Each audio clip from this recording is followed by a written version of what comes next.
Every man in that corral had already been thrown, except one. 1 in 4 cowboys building the American West was black. That's 12,000 men. Wyoming's 1,887 payroll ledger lists.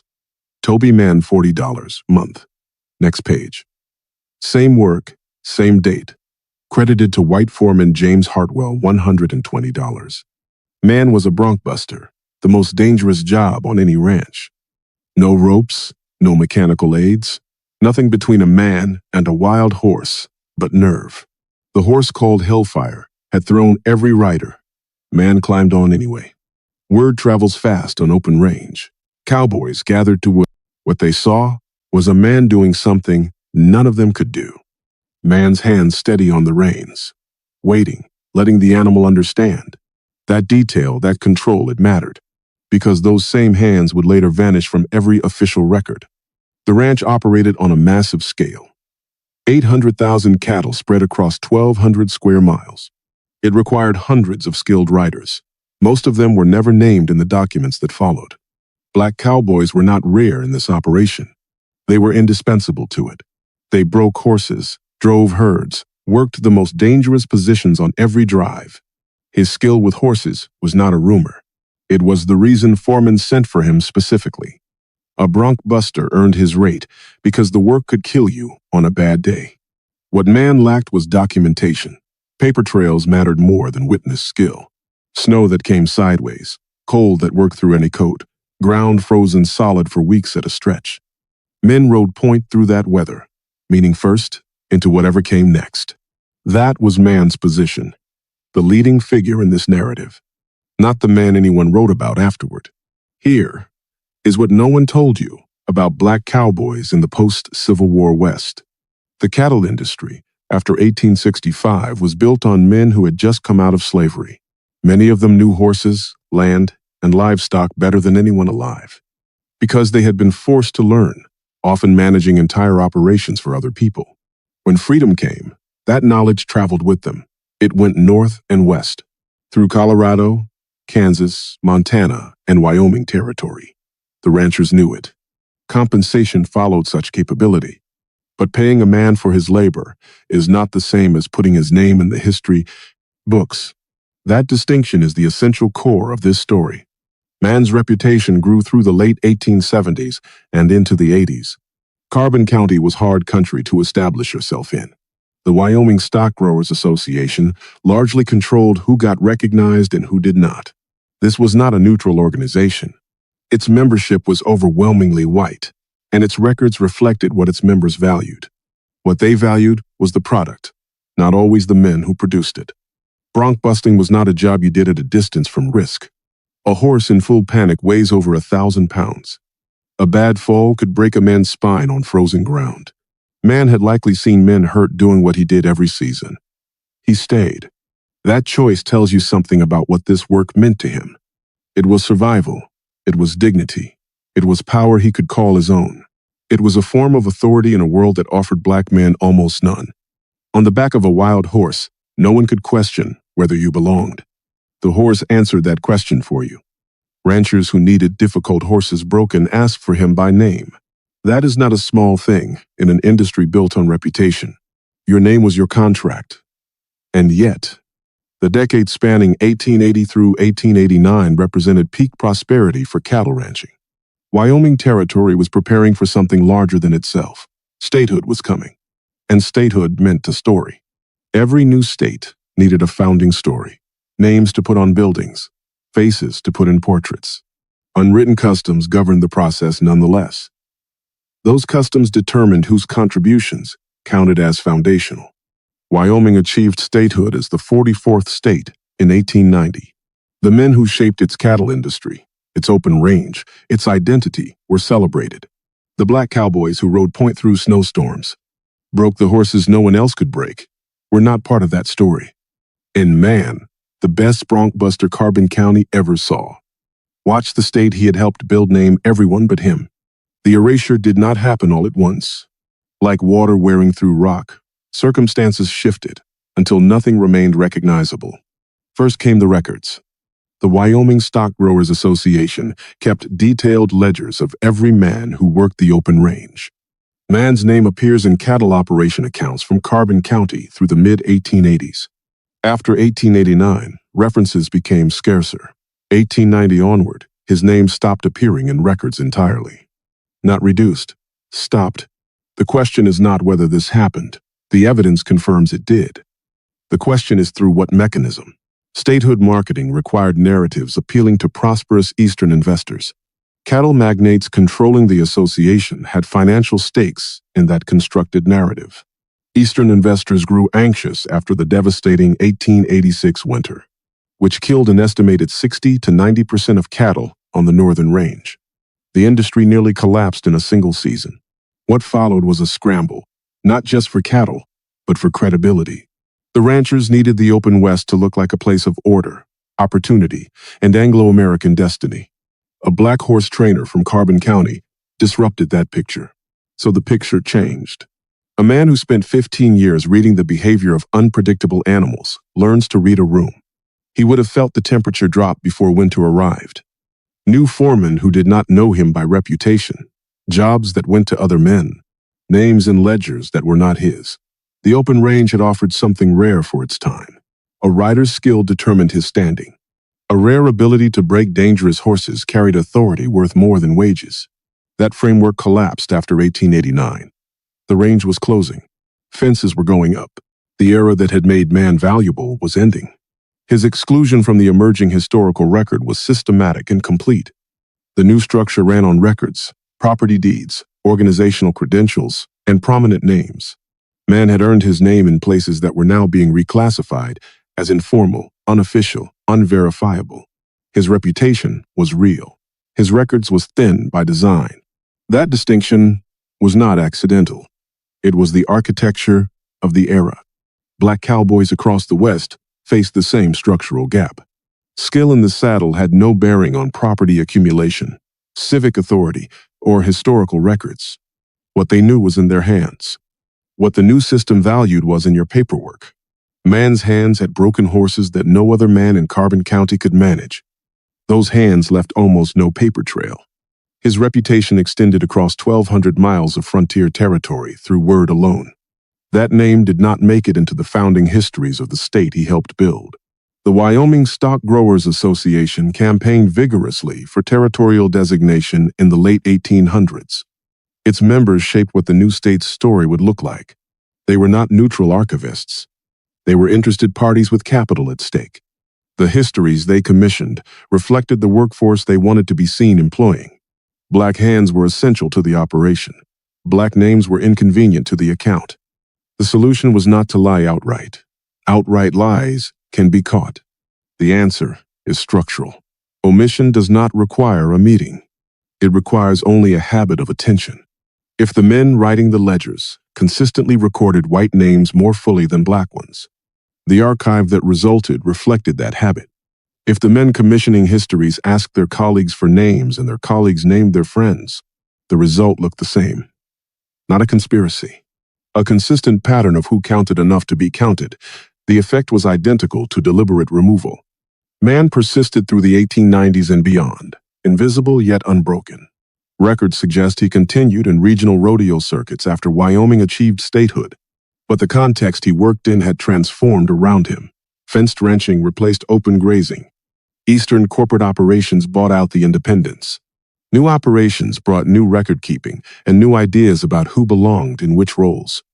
Men who had been the best at their work faded from history while still breathing. Man was becoming a memory while he was still in the saddle. Let that sit with you. He built it. Others inherited it. His name did not come with the deed. The threat man represented to the founding story was not political. It was narrative. Every black cowboy who rode point through a Wyoming winter contradicted the story being assembled. The story of the West as white conquest, white endurance, white civilization carving order out of wilderness.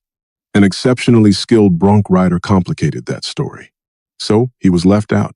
Leaving him out was easy because no institution was charged with putting him in.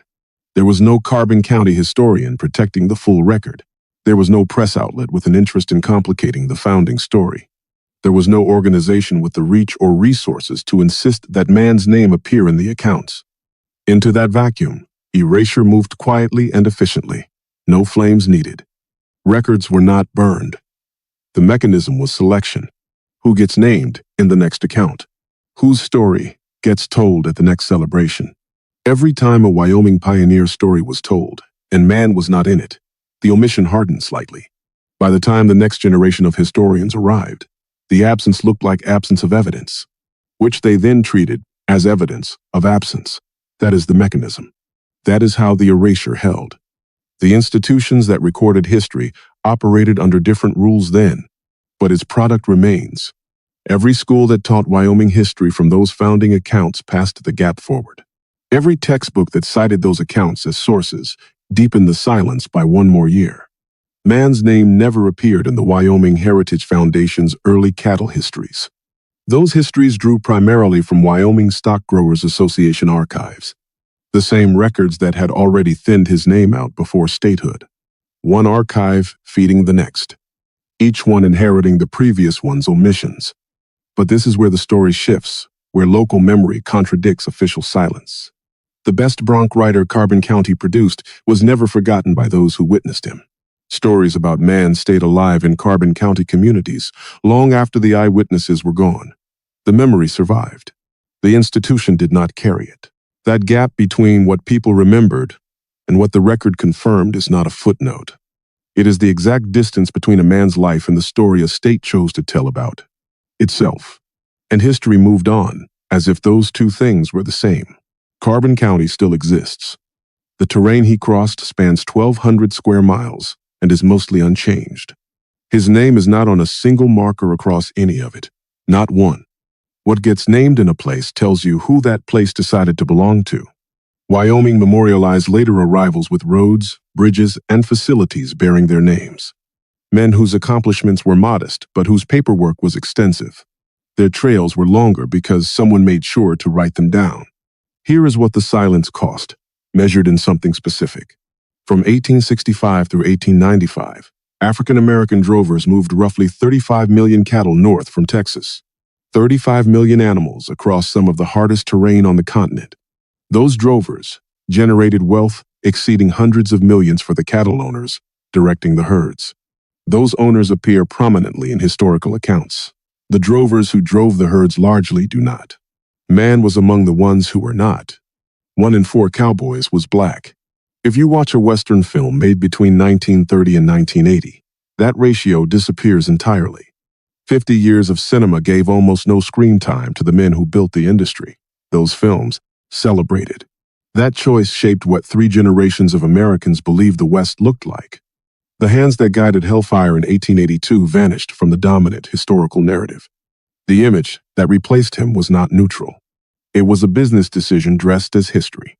Hollywood studios in the 1930s operated in a segregated industry. The stories they told reflected the customers they were selling to, and the mythology those customers wanted confirmed.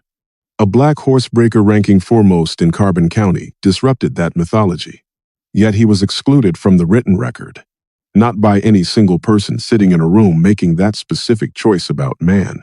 Invisibility was the product of countless small decisions, each one unremarkable on its own, whose cumulative weight made his absence seem inevitable. The void became accepted fact, and the assumption became the curriculum. By 1950, most American children learning about the Cowboy West were learning a version with no black faces in it. Not because the facts were unavailable, because the facts had been consistently deprioritized by every institution that touched the story on the way down. The first historians fed the textbook publishers. The textbook publishers fed the classrooms. Man's name thinned out at the first step, and every step after that inherited the thinning. When a skilled man disappears from the record, his methods go with him. Man's approach to breaking horses was not documented in any manual or training guide. When the men who learned by watching him were gone, the technique went with them. That is not a small loss. The craft that made him the man foreman sent for by name. The specific knowledge in his hands had no institution to carry it forward. Those writers did not credit him in any surviving account. Why would a man whose name was already being thinned from the record appear in someone else's account? Of how they learned to ride? The omission traveled outward in rings. Each ring moved further from fact, harder to trace back, until truth dissolved entirely. What the ranchers who knew man gained was more durable than a name in a ledger. They gained the product of his skill, the broken horses, the driven herds, the operational reliability that let their businesses grow. That growth funded the lobbying that shaped Wyoming's founding story. Man never appeared in the founding documents. No one questioned the omission. The archive said what it said. It did not announce what it had left out. That is how inherited omission works across generations. Each generation receives a complete-looking record and has no particular reason to look for the gaps. The gaps only become visible when someone goes looking for a specific name and finds the space where it should be. There is evidence of this, passed down accounts, local memory, stories told in communities. The formal histories did not serve. But oral history without institutional backing has a lifespan tied to the people who carry it. When the generation that remembered him personally was gone, what remained was thinner. Not gone, thinner. And thin is how a man becomes a legend rather than a documented person. A legend can be admired from a distance. A documented person has to be reckoned with. As of the early 21st century, there is no Wyoming state historical marker bearing man's name. The Carbon County historical record contains his presence only in the gaps. In the accounting details that suggest a skilled writer no one bothered to name fully. Historians who work on Black cowboy history have noted man as a figure whose reputation clearly exceeded his records. That gap between reputation and records is the exact shape of what was done to him. Not legend, not forgotten, something more precise than either word. A man whose impact was real enough to be felt for decades and whose name was managed carefully, enough to remain unprovable by the standards institutions require. That is the loop, and it has not been broken. In 2023, researchers working on Black Western history identified Carbon County as a site where oral and written records diverge significantly. Diverge significantly means the stories people in those communities told did not match what the official accounts contained. That divergence is not a research problem. It is a record of two parallel histories, one that institutions chose to carry, and one that survived anyway in the places institutions could not reach, which means the truth was always there, waiting for someone willing to go looking in the right direction. The story of Toby Mann was never an accident of forgetting.